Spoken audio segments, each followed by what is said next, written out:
Nuwun para pamirsa pandhemen waosan cariyos basa Jawi ingkang wonten tlatah pundi kemawon. Sugeng pepanggihan malih kalian kula Hedi Pamungkas ing waosan cariyos basa Jawi. Purwakane ngatur pambuka kula mugi pangasedaya tansah pinayungan karahayon saking Gusti Kang Murbeng dumadi.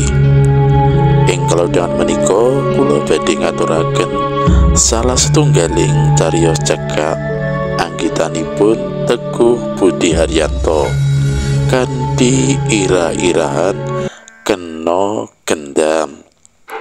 Kados pundi lampahipun cariyos, sumangga dipun pidhangetaken.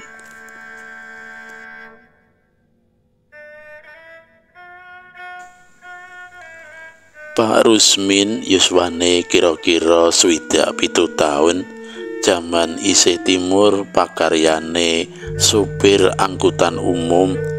Gandeng saiki angkutan umum wis sepi penumpang, jalaran anane ojek online lan akeh sing wis padha duwe kendaraan. Mula saiki Pak Rusmin milih leren anggone dadi supir. Satemah ora duwe pakaryan tur ya wis klebu sepuh, tenagane ora kaya biyen maneh. Saikine Pak Rusmin ana omah dhewe kanggo kebutuhan saben dinane dicukupi dening putra-putrane kang wis padha duweni pakaryan dhewe-dhewe. Jamane wis sarwa kepenak kanggo ngliwet cukup nganggo magicom, dene lawe tuku ana warung rega 10.000 ya wis kena kanggo mangan esuk lan awan. Pak Rusmin duweni kegiatan kang ajeg, yaiku badhe salat asar terus menyang omahe putrane Agung kang ora adoh udakara mung 2 kilometer ngewangi nata dagangan amarga Agung buka warung angkringan ana ing ngarep omahe.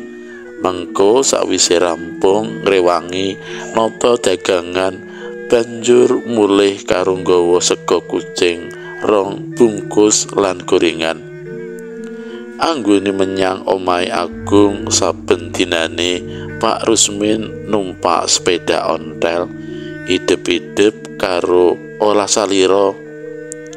Dina Selasa mulih saka salat asar, Pak Rusmin banjur ganti busana terus ngetokake sepedahe, banjur dipancal tumuju marang omahe Agung putrane.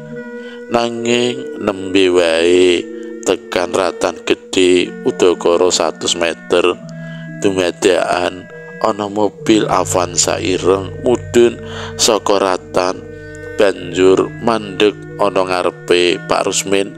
Dene ana wong lanang kang mudhun saka mobil banjur nyoba Pak Rusmin. "Sampeyan lali karo aku ya, Kang?"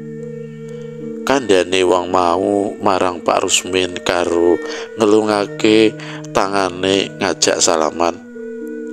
"Sopo ya? Aku kok lali," semaure Pak Rusmin. "Aku arti, Kang, kancamu jaman sekolah ana STM biyen."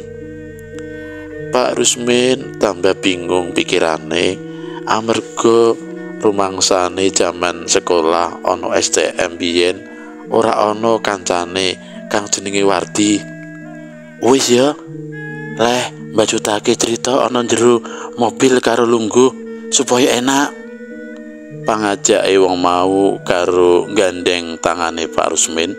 Dene Pak Rusmin kaya dene si onong gur manut wae melu mlebu mobil lungguh sisih tengene. "Tenan, rumangsaku aku ora duwe kanca kang jenenge Wardi," kandhane Pak Rusmin sawise ana ing jero mobil. "Ya mesti wae lali, Kang.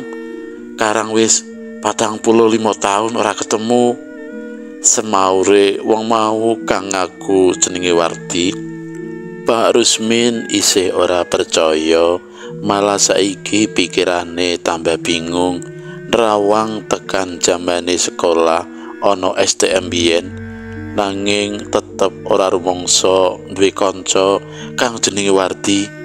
Nanging lagi wae bingung dumadakan wong mau nyilih HP-ne Pak Rusmin sing digunakake. HP mau ya njur diulungake dening Pak Rusmin.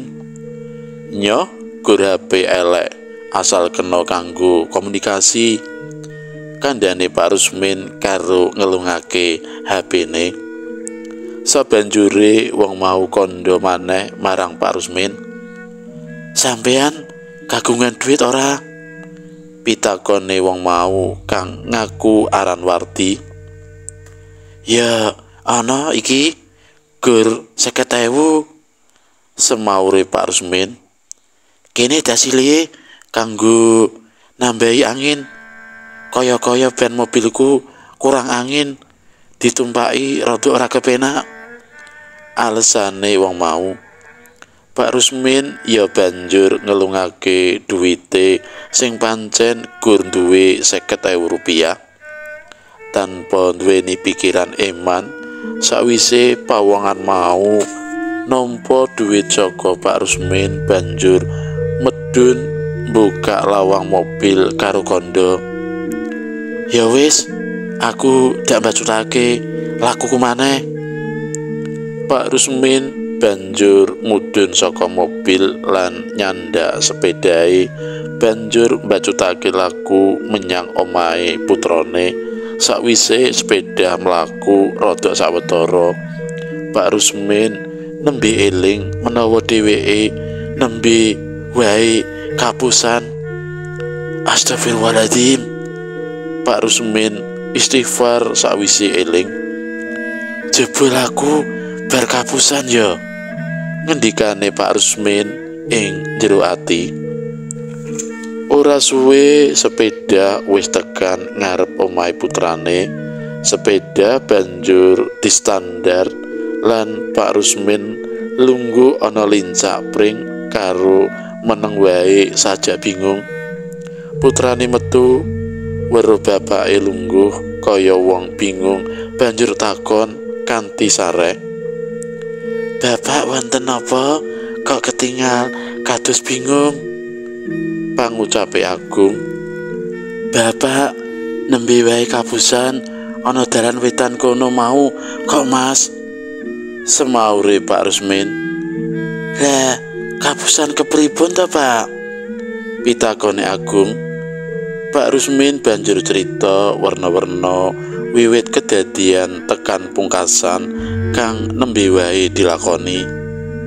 "Nggih pun, malih-malih ngatos-ngatos amargi jaman sakmenika panci kathah tiyang ingkang tumindak mboten sae kok Pak. Pinujune arujinipun jenengan mboten dipun suwun." Pangucape Agung supaya bapake rada lerem ing penggalih. "Pancen mau aku sing kurang eling, dadi bisa kagawa kekarepane wong tanpa mikir kanthi permati.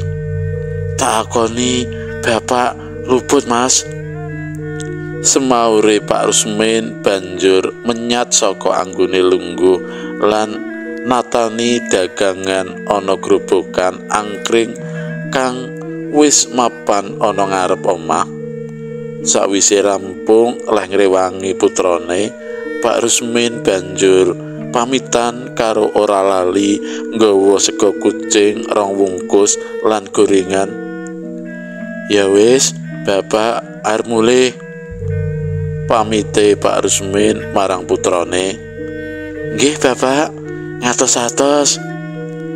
Pak Rusmin banjur mancal sepedahe mulih, ananging le mulih ora liwat ratan gedhe, ananging nerobos liwat jero kampung. Watara jam 5 seprapat Pak Rusmin wis tekan ngomah. Dheweke banjur ucul-ucul klambi lan siram. Rampung siram, ngegem sarung lan kemeja koko banjur menyang masjid amarga wis tahrim. Cudel.